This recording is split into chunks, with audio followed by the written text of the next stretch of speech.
Hey, we are back. This is the I Refuse podcast, and this is Mr. Fox. I have a very special guest with me today during social distancing. I have him via FaceTime on my phone. This is crazy. He is literally across from me. The phone is on a stack of DVDs and Sega Dreamcast games, and I have the phone propped up. Most Um, importantly, I have whiskey.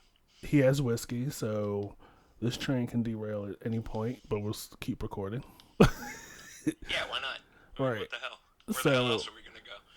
yeah. So I was speaking with Mr. Welch, who's my guest. I've had him on the season so far one other time, and that was great. You were on episode 5, uh, which was 2 episodes ago, and Right. that went off really well. Um, for people that don't know, I actually spliced that recording into 2 separate episodes, so you'll probably hear him a third time later on. Um, Fun. this, I need to listen to that. The last time I haven't listened to that one yet because you were editing it, and then all of this shit broke loose. So yeah, and I was up until about 10:30 because editing that second part because I didn't have a an intro to that. It was literally the last 45 minutes of the 2 hour recording we did. mm-hmm. So I wanted, I guess, a lead in to make it appear as a whole new episode, I got you. and then like a lead out. So, but I spoke with Mr. Welch earlier this week about um, the last episode I made. It was a special episode about coronavirus, and we got to talking about uh, you know coronavirus, social anxiety, social hysteria, and the lack of empathy and support from the just not an immediate proaction to the pandemic. Um, and I was going through other historical moments in my life where they weren't to the same level, but they were still very much a threat. Like I think we had spoke about the Persian Gulf War and the Cold War, and I think I mentioned something about 9/11. How for X amount of years where we're fine, we're just greedy capitalist Americans, and we're just living in our nice suburban bubbles and still divisive and not. I mean, I didn't go into that much detail, but it just hit me to where I was going with that. I mean, take for example the year, most of the '90s, and then maybe the first year of the 2000s. I remember I was probably about 7 or 8 in 1980. Blah blah blah blah blah. And my brother was in the army. My brother went into the army for about 2 years. Um, and for whatever strange reason, I don't. I remember everything. Well, maybe the 2 or 3 years um, from age 3 to age 5. I remember those years very well. But I don't ever remember him being gone. I just remember like for whatever reason. But I do remember from the time I was like 7 or 8 all the way up until I was like 10 or 11, him always being around, and it never dawned on me that he went to the army for a couple of years and came back. But he was part of the Persian Gulf thing. At that time, I didn't marry the two. I didn't think anything of it. I thought, oh, you know, he came back, and my mother had like a picture all of a sudden of him in like army dress. Um, Nobody explained shit to me. We didn't have cable, and my mother didn't really watch the news as much as she does now. But later on, I realized that the Persian Gulf was a real thing. But nobody where I was growing up was affected. Like, there wasn't a whole lot of mania. It wasn't a whole lot of drills in school, and not to the extent of how it was in the 50s, I think, where they literally made the whole class go under the desk and the Well, side. yeah, because desks were proven to protect you from atomic blast. It was scientific. You'll be fine. Just get under the desk. It's totally cool. I saw that coming. I was like, yeah, this nuclear thing, Yeah, it's that fine. little mechanism on those metal legs is going to absorb all Yeah, the wooden nuclear. ass school desk will keep all that radiation away. Right. Anyway, I feel like we're living that kind of shit again. But Right. And for me though, like the Persian Gulf thing, I wasn't affected by that. right, Not to the extent that I was affected by 9/11. So, and even then I was in shock for about a month. I didn't I didn't I didn't get the gravity of it at the time. I mean, I was already in Kuwait. I was probably a month or so into my assignment. It was only 3 months. Well, it's supposed to be 3 months. And it wasn't. It was just a regular like duty assignment to watch the third country nationals build stuff around the base. And I just got off work. It was probably 5 or 4 in the evening.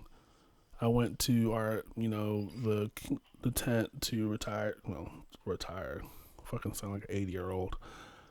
To retire, um, and just relax.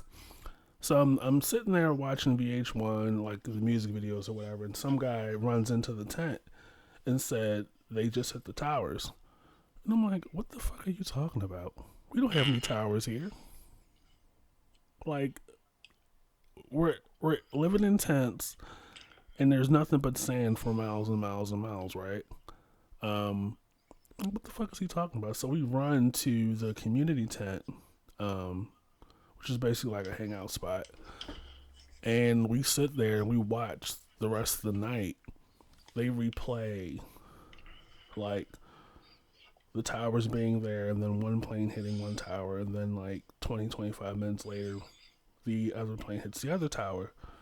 The towers fall. There's a lot of smoke and soot and shit, and people are running. People are screaming. I don't think at that point they had played the part of the people falling out of the towers or anything, but um, it was, to me, it was very surreal. I was looking. I'm like, this is actually New York going through that. Like, um, and there were other experienced people as far as like um duty assignments and stuff like that, or maybe they had went through similar things earlier in their career or whatever, and they were just like, oh, this will blow over, this won't be anything, don't worry.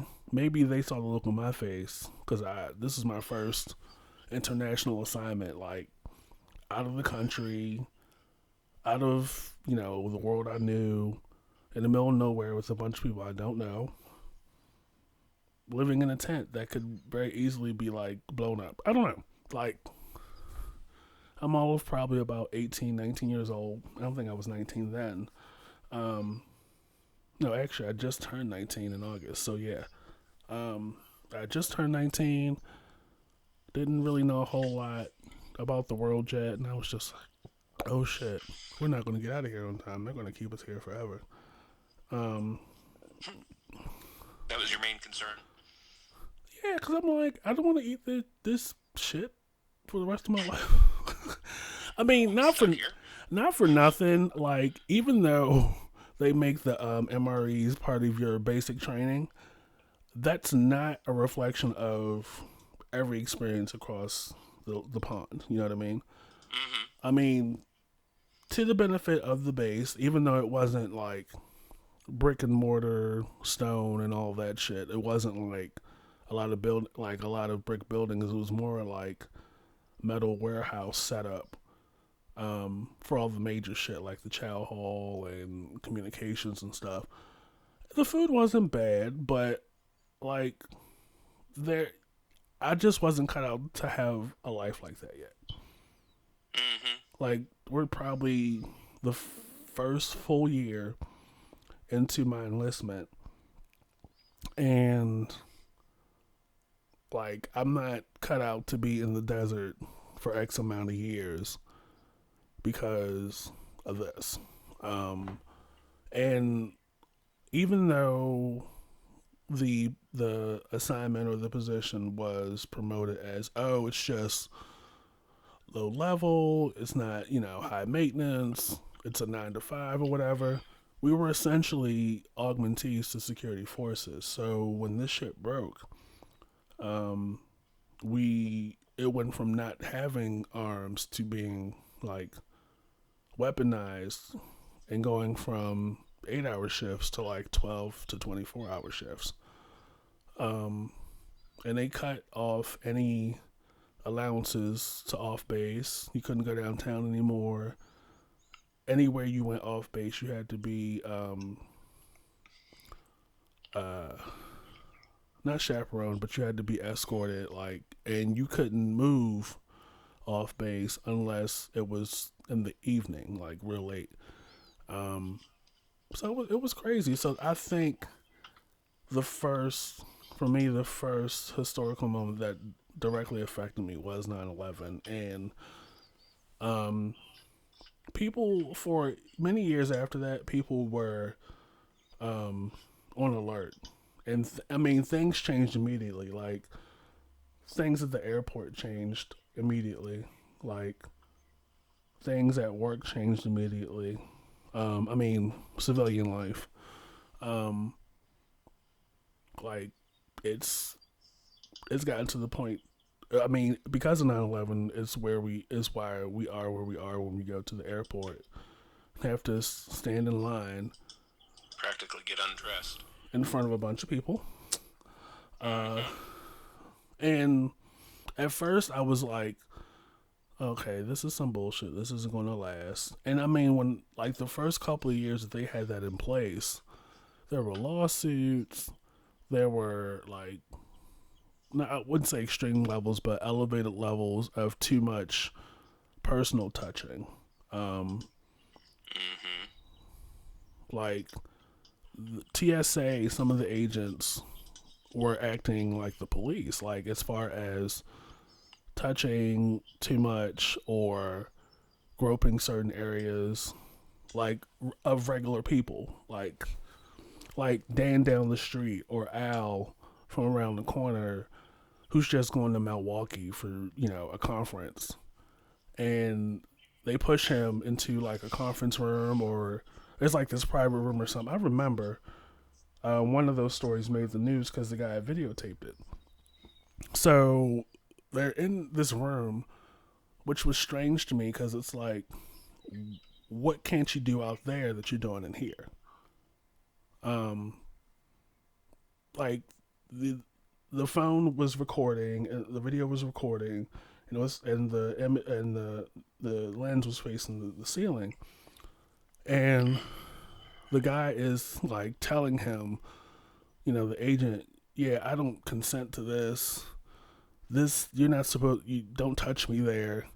And he had literally said to the guy, "Could you please stop touching my balls or cupping my balls?" And I Wow. was just like, they're literally groping this man as if he was like El Nino, like the like a drug lord or something. And it's like, it's just a regular guy in like a pinstripe shirt, thinking he's going to a business conference, Just trying to get to Milwaukee or something. and he's getting his family jewels felt up. Like, I mean, if that's what you're into, that's okay, but probably not in the airport.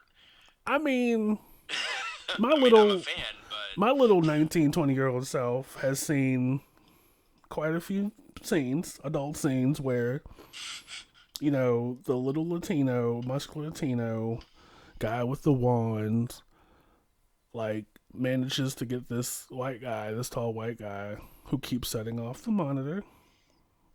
And he pulls the guy into a separate room, and the guy's a little ashamed of what to tell him why it keeps going off.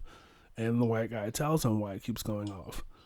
Now, Mr. Welch, you and I have an idea of why it keeps going off, right?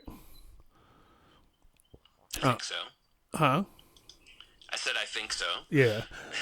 So one thing leads to another.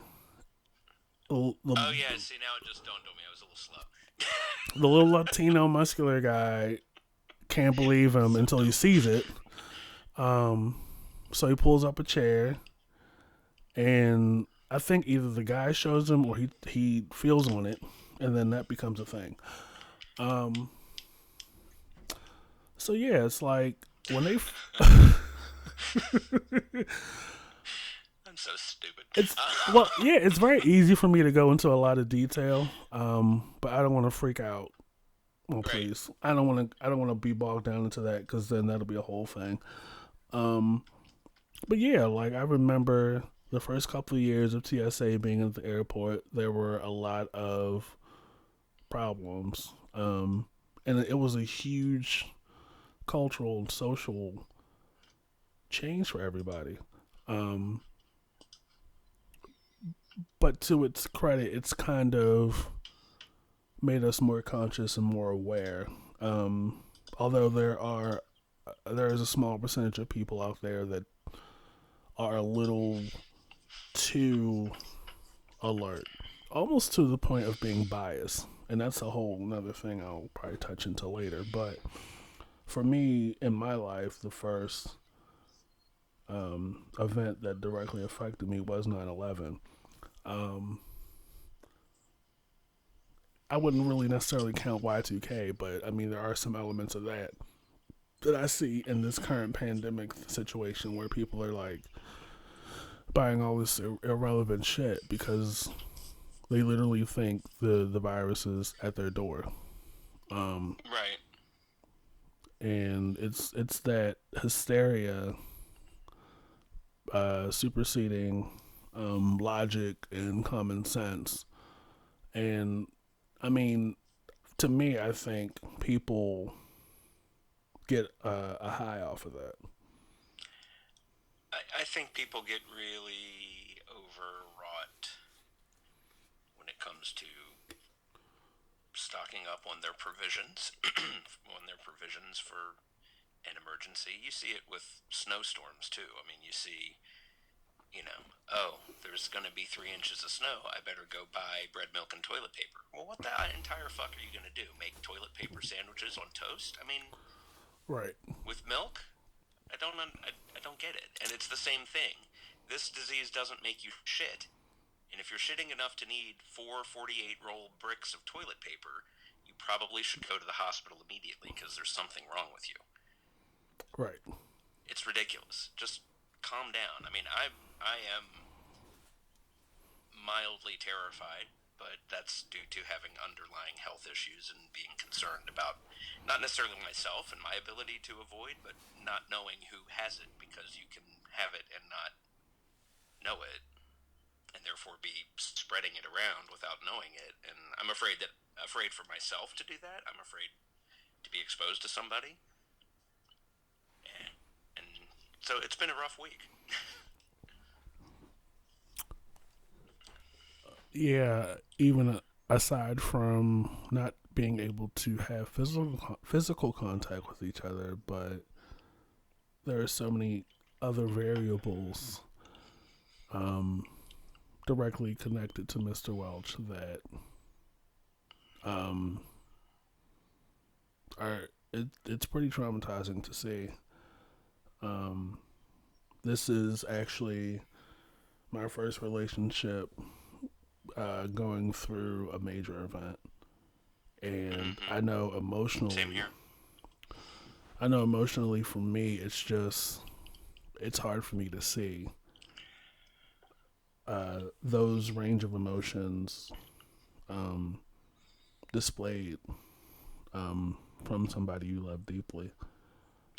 I I, mean, I'm an emotional wreck on a good day, but uh, last night, I had a bit of a nutty, but I'm better coping now.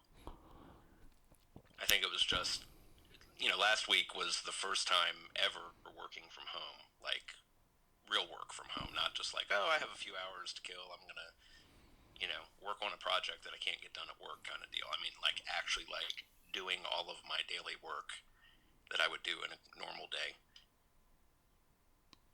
right, from home, and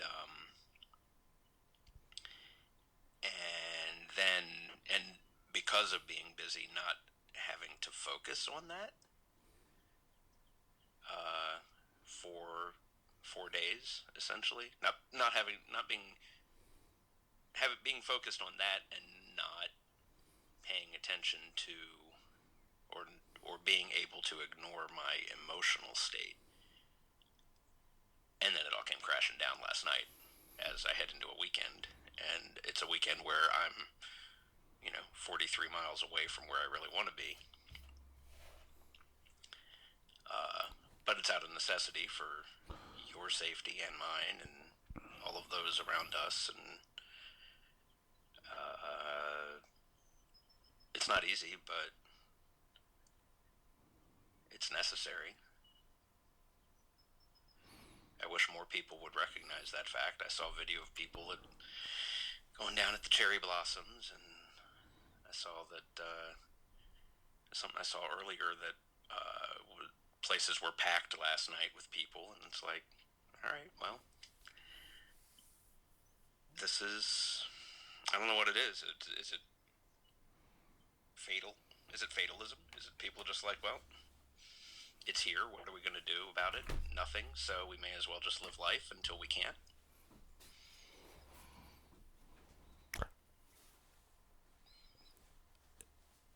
I think it's well. I mean, we both know it's more so the Z Gen, the Gen Z, the Gen Y. It's Gen Z. The Gen Y is the millennials. They're you know, as someone posted yesterday, the millennials are pushing 40 and going bald, and they're home. Right. They're like, Although, oh, not entirely though, because some of the pictures I clearly saw people that were my age, which is nearly 50, and down toward your age, which is in your late 30s. And yeah, he totally just put my whole age it's out like, come there. on, y'all, just stay home. I mean, I'm Gen X. We're we were the first latchkey kids. We're perfectly fine with being home and not having contact with other people. I'm getting there. You know, I only want to be around people I like. I don't need to be around humanity as a whole. Mostly they annoy me. Same, the same. Um. So yeah, like that image of all those people at the Florida beach, which Florida, Yeah, don't get me started. They still haven't shut their beaches. I don't. You know what? I'm just not even going to say it because it's Florida. well, It's no, America. it It's America's wang. right for a multitude of reasons, but we have to step into that mess because it's still very much happening and it's still real time because I just saw before I came downstairs to record um, there is a video of an exchange between the Florida commissioner and the Florida governor, or Florida wouldn't have a mayor as a state, so it would be the Florida governor. But probably a mayor of one of the cities or something. I want to say it's the governor, Okay. um, who is a white female. Surprise, surprise. The governor's not a white female. Oh, His it's name not. is Rick DeSantis, so probably not a woman. I mean, I don't know. Okay, well, there was an exchange. Mm-hmm. between the Florida commissioner, who I believe is a black guy, and a Florida representative that is a white woman. Um, and they're at, I guess, City Hall or wherever the fuck they sit. And Mm-hmm. he was laying into her like she had just ended the session, or he had already started going in on her, and her reaction, like, you couldn't get her out of there fast enough. She was just like, so, like, ignoring him, not engaging, because I mean, of course she knew she fucked up. Like, you still have beaches open down there, you still Mm-hmm. have all these citizens that don't take this shit seriously. You didn't take the necessary precautions, or the preemptive steps to limit to, to the best of your ability, limit exposure of the citizens in your city. And like, you can hear him like clearly, and then he like does the arm motion with the finger. Like, this man is passionate about this, and just watching this exchange, uh, for me, you literally see like a representation of two social groups: people that take the shit seriously, and people that just are, I would say, willfully ignorant of the situation. They're not taking it seriously. They're like, life just goes on. This will blow over. Um, which is essentially a representation of the exchange between 45 and that news reporter. Like, Mm-hmm. you literally have people out here that are um, afflicted by this. You have a group of people, B, as citizens that are looking for some kind of hope from those they voted for, to Right. lead them.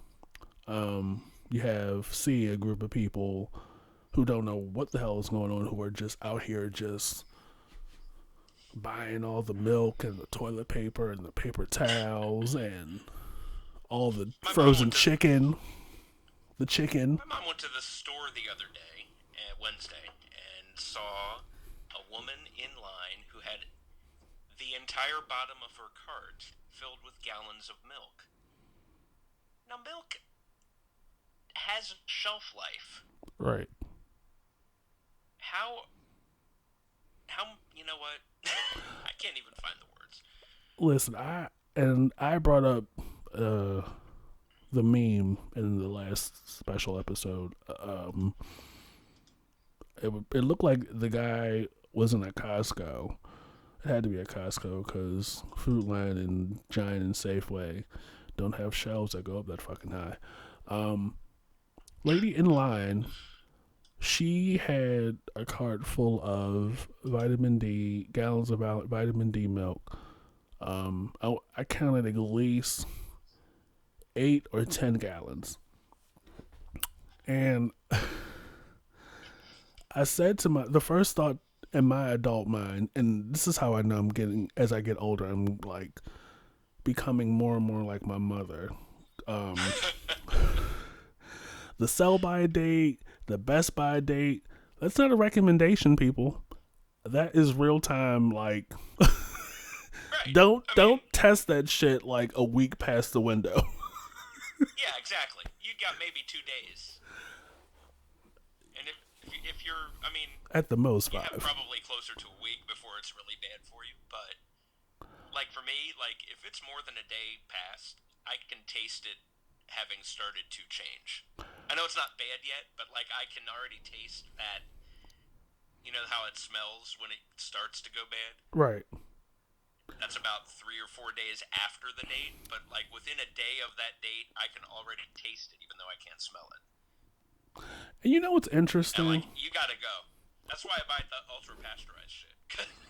Well, Because at least, you know what's interesting though? Like, I've been drinking whole milk, vitamin D milk, for more than half my life. Like, I initially came up on the 1% and the 2%, and I thought it was like the bee's knees, right? I was like, oh, this Mm-hmm. shit's good. But once I got to the vitamin D whole milk, I was like, oh, this is way more fulfilling than that 2% shit. But Mm-hmm. It is. because it's fat, Dave. It's fat, Yes, pretty much. like all things, it's the fat that makes it good. I know, Because devil. otherwise milk is disgusting. I'm just gonna say it. But what I want to say is that like even through my journey with vitamin D and whole milk, sometimes the milk will start to taste funny before the expiration date. And then Mm-hmm. sometimes the next gallon will be good probably 3 to 5 days after the expiration date. Now, Right. now there may be um when I tell you God must have winked or, he had a fence around me, there have been times where the milk is good for up to 2 weeks after the expiration date. Now, not for nothing, if you live that kind of life, you're probably immune to coronavirus. And there's like a whole group of memes going around of a I list mean, of it's businesses in Baltimore of like if you ate at like the Westview Mall food court back in the day, if you ate at this Chinese spot before the owner died, you're immune to coronavirus. It's like 9 or 10 different spots throughout Baltimore City that like if you that ate people are here, calling out as yeah, if you ate here, you're immune to coronavirus. right. You're probably fine. Right. So in my mind, I'm like, if you had a similar uh, journey with whole milk as far as expiration dates, like I have, you're probably immune to coronavirus. Because there have been times when I was growing up, I'm like, I would do the nose test, which is, you know, if my mother ever caught me doing that when I was younger, I'd probably get a belt to my ass. Because there are like 4 or 5 other people that need to drink from this milk. But Right. Don't stick your nose in that. I mean, I wouldn't like stick a nostril in the rim. I'd just be like, Right. Yeah. you Exactly. take a Is couple of this is sniffs, this you is ponder this it, gonna kill me or will I be okay? and she's the one that taught it to me. So I don't think she'd actually take a switch to me. But I mean, I would do that sometimes, but and then be like, yeah, I'm gonna try it, and I would do that. Like it would change my habit to where I went from pouring the cereal first and then pouring the milk and tasting it to going straight to the refrigerator first, doing the nose test, and then pondering should I do cereal? Right. Am I? Is this safe for me to do, Right. or have I put myself in risk? And 9 times out of 10, I would run the red light and be like, fuck it. Yeah. If, I mean, what the hell? I mean, the next 2 hours after I start drinking and eating this shit will determine how the rest of my day goes. And, like, literally, it's those kind of moments that separate, like, the punk ass kids from the kids that really threw their balls to the wall are fearless adults now, like me, that are like, I'm not scared of shit but death and taxes. And I pay taxes every year, so what else you got? Right. Yeah. Come on now. Is that all you got? Right. Is that all you got? Is This that the isn't gonna best you take can do? this isn't gonna take me down.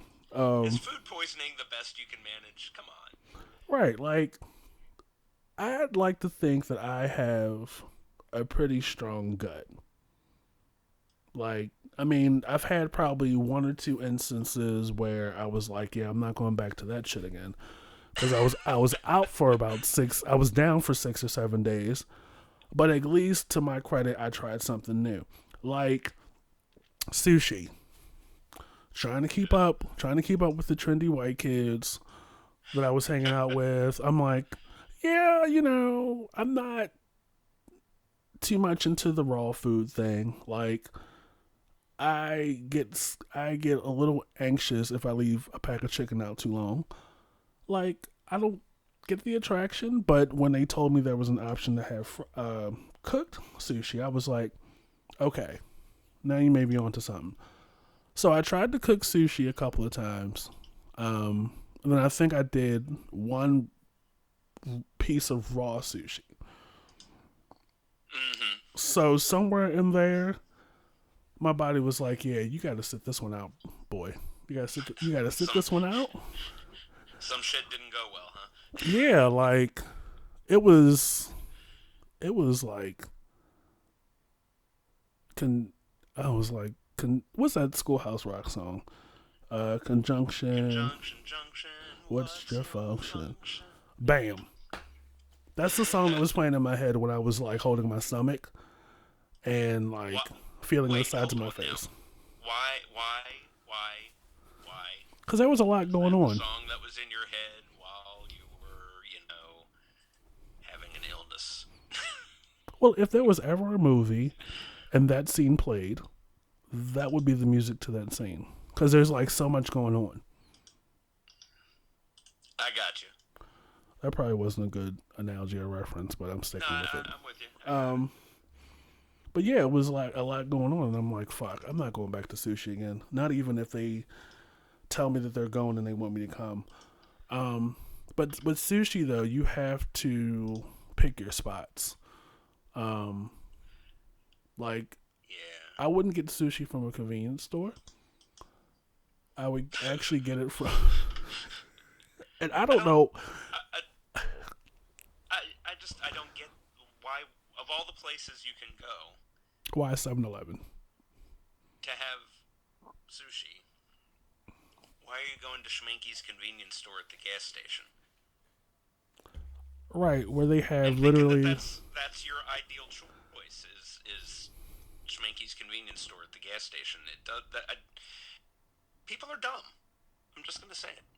People are dumb. at a gas station where there are not functioning lights over every pump. Right. This is what I'm saying. People, I don't.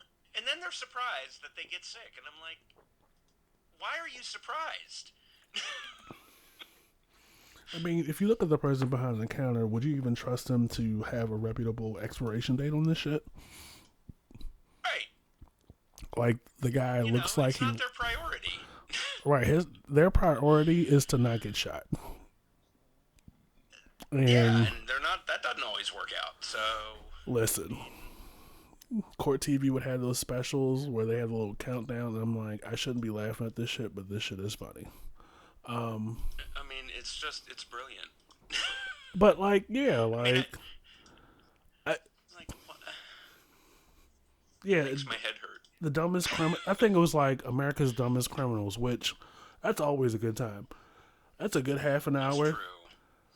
and they would play those back to back, and I'm like, nobody thinks this shit through, but it's crazy though. Like I when I was working at Social Security, there was a 7-Eleven like probably a couple of not even a block, maybe like 2 or 3 minutes from the building, and there'd be sushi in 7-Eleven. I would look at the sushi, and then I would look at the hot dogs on the rollers and the conveyor belt, day in day out, and it felt like I would see the same hot dogs, and I'm like, now if they're doing this to the hot dogs, they're probably not even doing shit to the sushi. Like they're not rotating. They're probably not rotating it out. But Right. sushi is a big thing with black women. Okay. And I know that like some of my coworkers would eat that shit up, and I'm just like, I'm not there yet. That is just asking for gastrointestinal distress. Well, hey, I don't know what their diet is. I mean, maybe they're trying to elevate from chicken boxes and half and triple mix, but that I just know that there was like an upsurge, like from this particular 7-Eleven. Mm-hmm. That sushi was flying off the shelf. I'm not there yet. I'm not there. And I just had my situation. I was just like, nah, I'm good. But I I tried sushi, did work out. But again, like I think that's kind of the, I wouldn't say the divide, but the difference between my generation and the ones now. Like by the time I got to be in my 20s, I'd already had a glimpse of worldviews and world distress and world trauma and made a major event that shifted the course of the world. Like things got tighter, there were more security measures in place, and we had to move differently, but we were more conscious. And then this whole thing about I want to say 6 or 7 years ago, um, where there was a spotlight on black lives and unarmed like people getting killed. Um, I was probably at my job for about a year or so when Trayvon Martin got killed, and at that point, before they put like the blocks on the computers and shit, I was able to stream the case, and I was. I don't think I've ever been more glued to a case before or since that. Like, these were the hours that they were live streaming. I watched that sucker every day for, I think that thing went on for like 2 months. Mm-hmm. Um, and I was just like, you see the picture of Trayvon Martin and you're like, that's me. That like that that's like every person, like every like every black man, and black woman, like, and you hear the 911 call from George Fatman. Um, and I'm just sitting there, and I must have went through like a pound of peaches because that was my like thing. I was trying to like have fruit first thing in the morning. I was live streaming it at my desk, and I was eating peaches, and I was like, I was just amazed, just how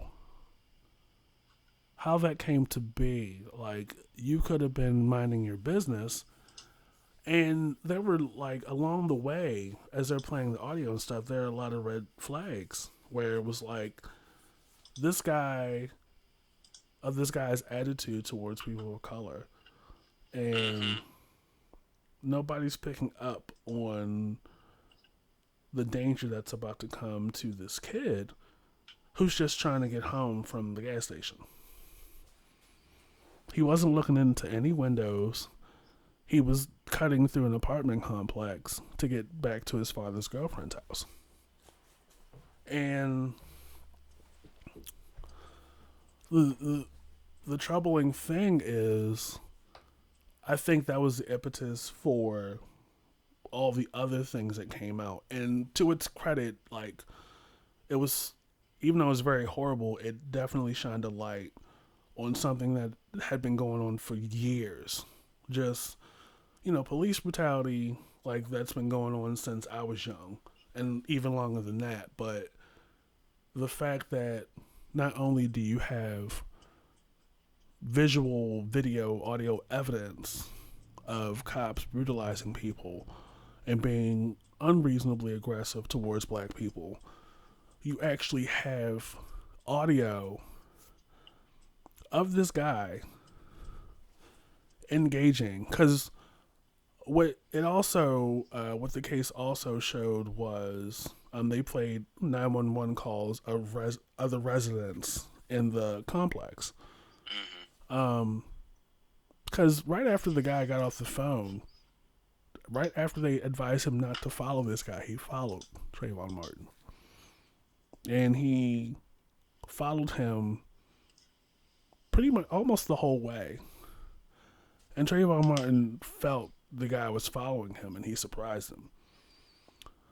Now, He engaged with Trayvon Martin and was not equipped to handle Trayvon Martin. Um, and I know for me, when a person engages with another and they're doing it with this feeling like, oh, they're gonna apprehend this guy and they're gonna do what's right, even though there is no threat because this kid was just trying to get home. They think they're gonna have the upper hand. Well, Trayvon Martin, I think, was probably 14, 15 years old, knew how to fight, got the best of this guy, and you can hear part of the scuffle on one of the 911 calls. Um, I think it was a guy or a lady that called 911 and was like, "Yeah, there's something going on outside, and might even 2 or 3 minutes into the 911 call, you heard a gunshot. He he shot Trayvon Martin, I think, in the chest, and that killed him instantly or something. But all of this could have been avoided had you not followed the guy, had you not followed this kid. But like going from Trayvon Martin to Mike Brown to Tamir Rice to Sandra Bland, I'm like, this. How do we get to this point? And, and it was all in such a condensed period of time. No one had a chance to breathe and think and process any of it. You know, it just seemed like it was all back to back to back to back, back to back to back, and we couldn't. No one could catch our breath. Yeah, and it was constant and consistent, and it was various interactions. From this kid had a toy gun, and two officers killed him. Um, but the thing that's most troubling, even more so the fact that they're killing unarmed black people, is the fact that they have these bullshit reasons or excuses and they get off. For example, with Tamir Rice, who was, I think, not even 8 or 9 years old, he had a toy gun, and he was at, I believe, the playground of the park, and there was a 911 call saying that there was this guy walking around with this gun, and two police officers come up and they interact with him. I don't think there's audio in the actual video, but it doesn't go too well, and they end up killing him. And the reason why they said they did it is because they said he had a gun, which is interesting because this took place in Ohio, which I believe is an open carry state, and the distance between the two officers and Tamir was quite a distance, right? Right. And it happened so fast. Not it. The interaction wasn't long enough to actually confirm that it was an actual gun, or to realize that you're not dealing with a grown man, you're dealing with a kid. Right. And by this point, there are definitely levels of escalating a matter. And what people don't realize is that a lot of these police officers at that time, and probably since then, their first reaction is to go for the gun. Not the taser, not the baton, not the pepper spray. And a lot of these people are at a safe distance. And they ended up, I think, neither one of the officers ended up serving any jail time, but it was interesting because Ohio is an open carry state, and whether it was a kid or an adult, he was within his rights to have a gun. And I mean, that could have they could have done all that if they actually thought it was a legit gun. But at the end of the day, that boy was less than 10 years old, and he was a good kid too. And then there's this whole element of how the media portrays wants to send out this portrayal of um, the teenagers or the people that get killed and stuff, the black people that get killed. But yeah, like that was the second major event in my life, and that was another shift. You know, Black Lives Matter, and then there's this whole thing where um, people kind of want to downplay that, and then they want to give all these spinoffs, Blue Lives, and and blah blah blah blah blah. The firefighters and stuff are just as important, but again, more willful ignorance because it's like you have a choice to be a cop or a firefighter, or Right. we don't have a choice of being black. So that's not a blue life Right. because they take that uniform off and it's just a life. It's a choice to put that uniform on, and this is coming from a service member. Right. Um, It. Go ahead and talk, babe. Oh, you're trying to put something I'm together. thinking. Okay. I'm pondering. I thought I had a thought, but then it went away. So I'm gonna not talk, and I'm gonna have some whiskey.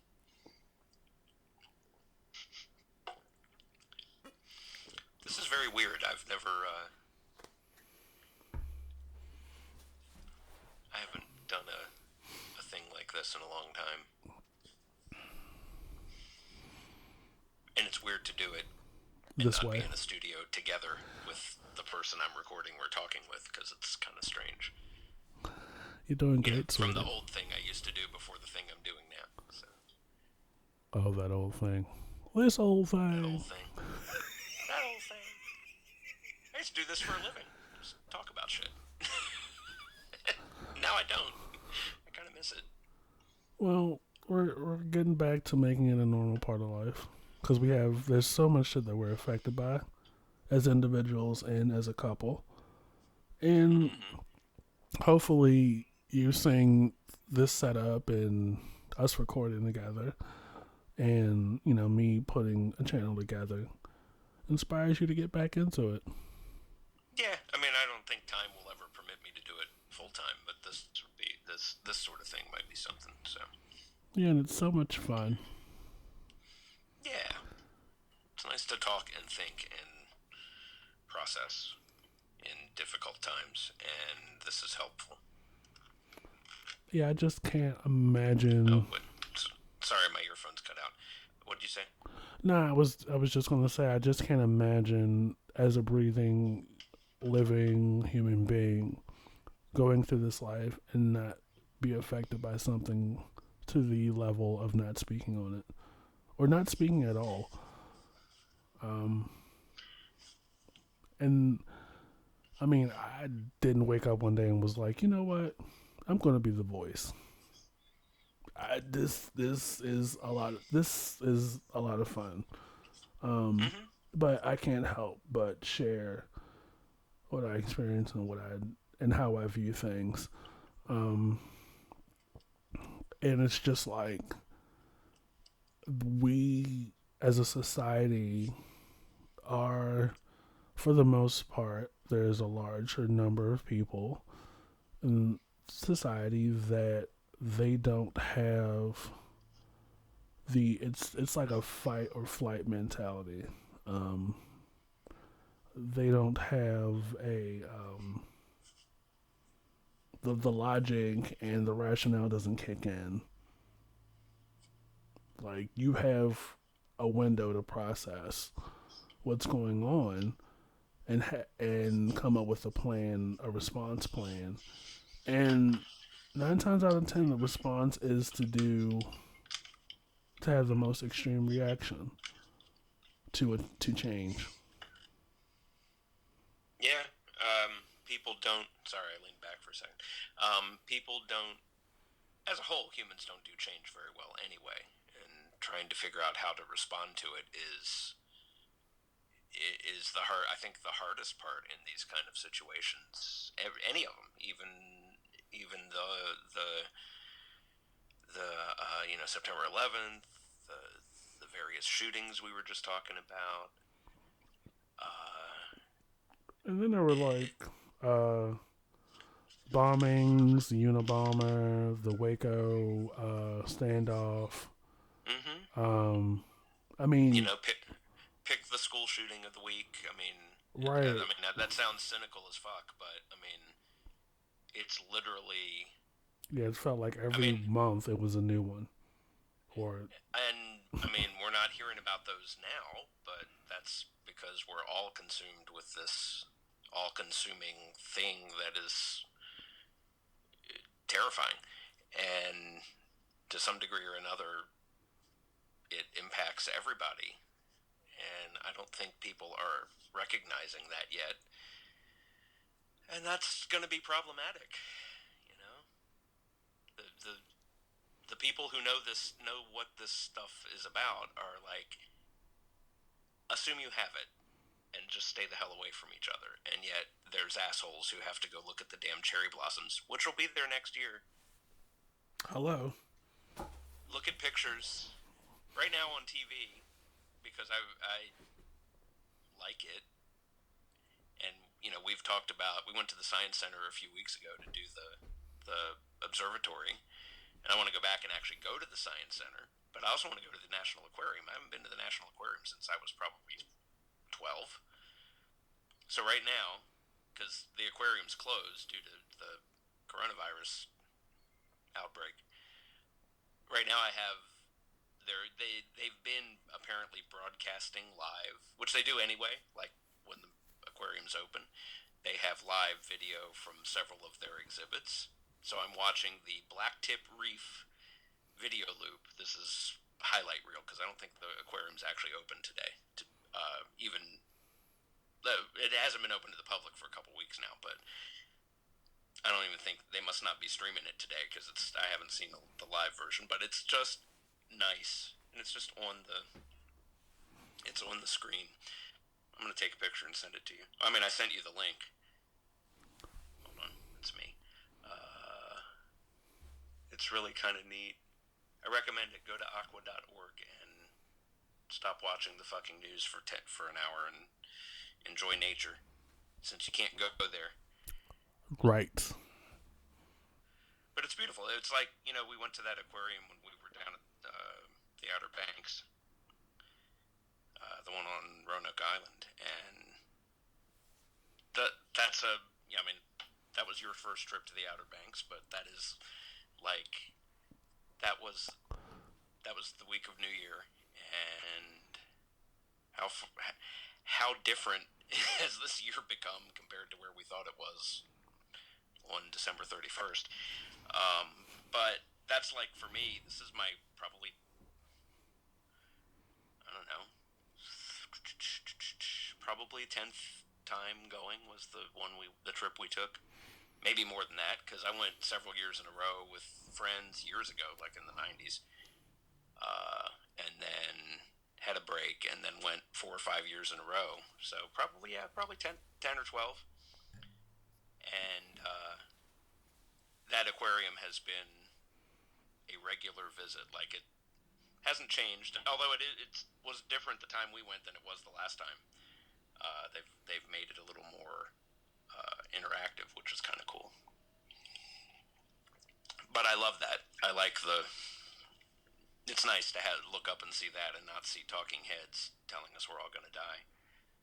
And CNN's tote board of death, which is what they run. They inset their live video and have this live tote board that just updates as cases are reported. And it's like, what's the point of that?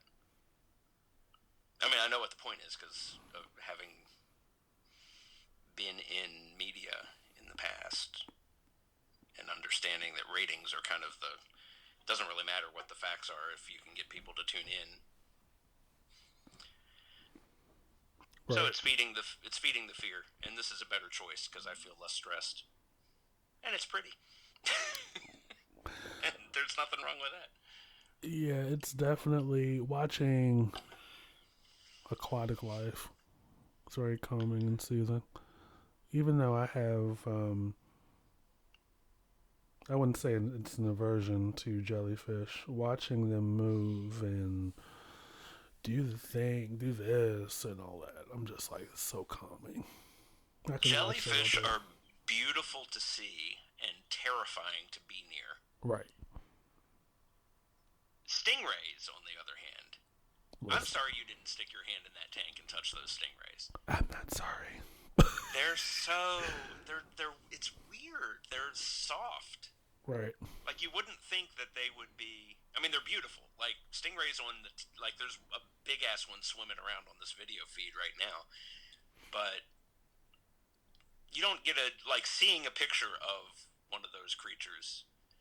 Hold on, my video paused. I have to go back. Now it keeps trying to play. Don't Look Back in It. No, One by Bono and Damien Rice, which is a beautiful version of the song. But go back to the fish. The stingray on screen doesn't. Sorry, this is really random. This went in a random direction, but you don't get an idea of how soft they are and how gentle they are. And the ones in that tank at that aquarium, they see you. They see shadows or whatever. And if you put your fingers in, they'll come and they flirt with you. They like to be touched. It's kind of funny that they're like any other animal for the most part that we encounter, cats, dogs, any of our pets that enjoy our interaction.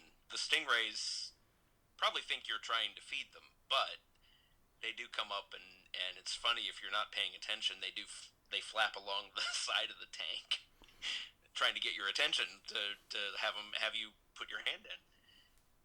It's kind of neat. So Next time you're gonna do it. okay, because I trust you with my whole life, I'm gonna do it. It at that particular time, I was just like, because all I can keep thinking about was Steve Irwin, and we're not gonna go into all that. Well, That's a little different. These are baby stingrays. These are not. Also, I mean, come on. He wasn't just like sticking his hand in the tank and touching it. he was like, Crikey, we're here, And, Safari. and the stingray was like, "That's a no from me." Right. I don't know what your deal is, dude, but no, not gonna do. I mean, it's a tragedy. We're laughing about it, but a little bit, but That stingray was like Bobby Hill. He was like, I don't know you. Don't touch my right. purse. I don't know you. I got gout. I don't know you. I got I gout. got gout. Yeah, I'm gonna have see, to watch King of the Hill. I haven't watched that in ages. That's one of my favorite episodes too.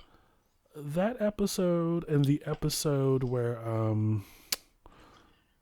it was something. It revolved around Luann, who is another favorite character of mine. Um, I think she had probably broke up with, or she got dumped again. And there was a scene in the episode where she was cleaning the pool, and like her voice, like rest in peace, Brittany Murphy. You were the bomb at that. But like, you know, with the character when she gets hysterical or emotional, you can't pick up what the fuck she's trying to say. So I don't know if she was on her way to crying or on her way to be emotional, but something while she was cleaning out the pool, like she said something, but it didn't come through and it made me laugh.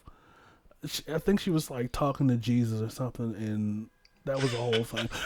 She was like she's cleaning the pool, like she's walking along the concrete, like cleaning the pool, and she said something to the effect of, uh, Jesus, I know you don't like me to. I think she said I know you don't like me to hate or something, but it's just Brittany Murphy had something in her voice with this character. It was just I don't know if her voice would go up with a syllable or something, but it was just hilarious. Like that, just little shit like that just tickles me. But that damn show, and Yeah, I'm gonna need to watch. we could probably do another episode about television, because we don't went to a Yeah, whole direction. But yeah, like I want to kind of like circle back to just the human condition and anxiety and hysteria to just any inconvenience or interruption in life, and how there's always an elevated unreasonable reaction to something. I mean, that's not to say that this isn't serious, because this is fucking serious. Like, I've been in the house for a week. Not that I Yeah, no, mind. it's Not that I mind, because, I don't like people. I know, but having the option to go out is better than not Not having having the it. option at all. Right. You know, and that's the whole thing. Sorry, I sent something funny on Twitter and people are reacting. I sent it to you too. You too. Oh. If I could, I would. I'm sorry, I just went to a tangent. You said you too, so I started singing "Bad," which is one of my favorite songs by you too. Mm-hmm. But I said in the intro in the very first episode, I go into a tangent. I might pop into a song, so that's what I'm doing. That's okay. We lurched from topic to topic so far, so that's We fine. did. We did. That was a lot of fun. Before you called to do this, I was looking around. I'm like, I want to do something, especially now that I've spent this time and energy setting my microphone back up. And Is your iPad on the charger? hmm? Is your iPad on the charger? Yeah, Okay, good. I've got it plugged in, and I've got my little iRig mic thing. I just thought about it while I was looking at the cord on my charger. This. Ooh. It's hard to do this because the microphone's in a weird place. The iRig Pre, which has a microphone here, Right. and a little headphone jack, plugs into the audio port on my iPad, and then I can hook my fancy broadcast quality microphone. If you're listening to this is a product plug. It's very beautiful. It's not really a product plug. It's just it means I don't need all the equipment that you have to kind of do the same thing. Look at that. George Jetson over here. But what I might do later While I'm is Fred Flintstone. Now here comes a small product placement. Ooh. Ah. You probably are going to edit this part out, and that's okay. What do you have? What do you have for us, Roddy? So here's what there's a. I'm just ignoring that. So see, that's what you get for wheezing over there. That's what you get, Wheezy. I do have my Wheezy shirt on. Do you see this? I did. George, get the door. Florence, get the door. Oh, Mother Jefferson. JQBX.FM is like a jukebox app that connects to Spotify, and you can DJ for people. Oh shit! So I might put on some music. So, I don't think you can talk over stuff, but right. you can like play the music and do stuff. So that might make a debut tonight.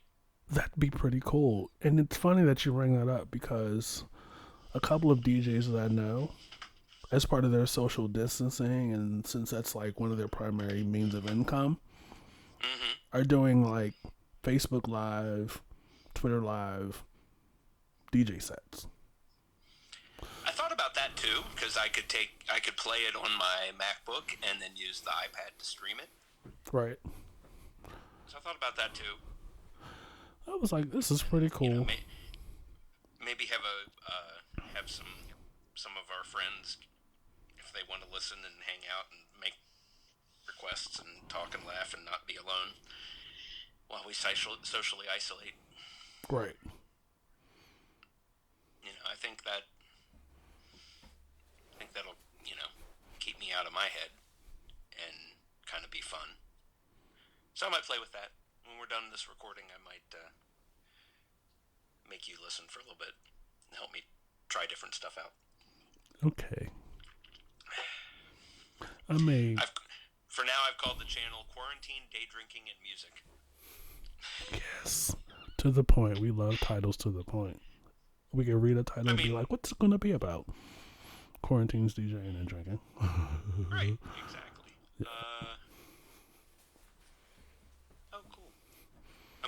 features while we're talking. Sure. Um, yeah, I never would have thought in my almost 40 years on this planet that we would have ever got to this point as a society. I mean, I already knew shit was going to go downhill once 45 got into office over Hillary Clinton, but we're not going to go into that to that whole Yeah, swamp. we'll leave the politics alone for now. Yeah, because But we're all about fun, um, yeah, I mean and talking about shit. that's a So topic, but it, yeah, I'm one to do. even You with know. even with him, I would have never thought like, I went through Reaganomics, I went through Bush Senior, um, Clinton, Bush Jr. Um, I hear cars running up your street. yeah, for whatever reason, they seem to think these streets are the Grand Prix, and I'm just like, look, one wrong turn, you'll end up in somebody's yard. You need to chill out. And you're right on the corner, so there's a fair chance that that will be not your yard, but your living room Right. or your front porch, which is a fantastic front porch. Thank you. We don't want to give too much away about the location. I know. But no, you know The name what of the though? streets. Right, true. But you know what? You're not Like, the only person with a front porch in a street, so, calm down over there, sir. Hmm. The nice thing is I can make that face, and you can see me while I'm making that face, just like you would if I were sitting in the studio with you, instead of in my little home studio here. Hmm. yeah, people can hear that face. Hmm. But no, I'll I had send you. to I'll take a still of it, and you can make it the post it cover if you photo want. on YouTube. Right. Um, but yeah, I had a guy come out a few weeks ago, maybe a month ago, to give me an estimate for a concrete wall. Oh. That's gonna go from where the driveway starts all the way around the front of the house, past the mailbox. That'll teach those people that run over the corner. Hey, look, we had a whole conversation. Well, you were here that day that he came out. Yeah, I was. And he and I had this whole conversation, and this is another tangent, which is fine. We had a whole conversation about the traffic, and he's like, if you put this on the property line, it'll make it narrower for the drivers. And I'm like, well, fuck the drivers. Um, Right. and I told him about the house down the street, down the side street, who they had to get their metal fence replaced at least 3 times. And by the second or third time, they realized, oh, we should probably have. And you see the house every time you leave. They have the metal poles. With the yellow tape. Yes, like it's driver's ed. And that's been their saving grace. So I was telling him about that, and I was like suggesting something similar for me. I mean, needless to say, it's probably going to be a good 5Gs for it, and I think that's going to be a good Wow. investment. Because for a set, well, for this area of the house, especially on this side street, regular fencing won't do. Yeah. Well, and I think that it's worse right now because of that giant hole Mm-hmm. at the corner. Right. You know where I'm talking about? And you know what? It can practically swallow a half of a car. It's so big at this point, and Baltimore County really needs to get their shit together and fix it. But I know there are other priorities right now. Yeah, I think I told him about that hole too. And you know what's crazy? Yeah. That's from years, months, years of people just cutting that turn. Mm-hmm. But anyway, uh, so we went to a whole other thing, and if we're a little over an hour, and I'm gonna like stop the episode here, and we'll probably start a new one Okay. since this is a lot of fun. All right. Hold on. I want to take a screenshot, so smile. 1, 2, 3. There we go. I screenshotted us. Yay! I'll send it to you. Thank you.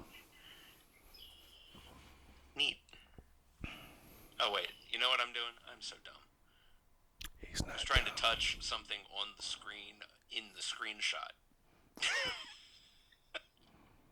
I'm like, why isn't this working? And in theory, I'm a techno. Oh, I got it. You're fine. Oh.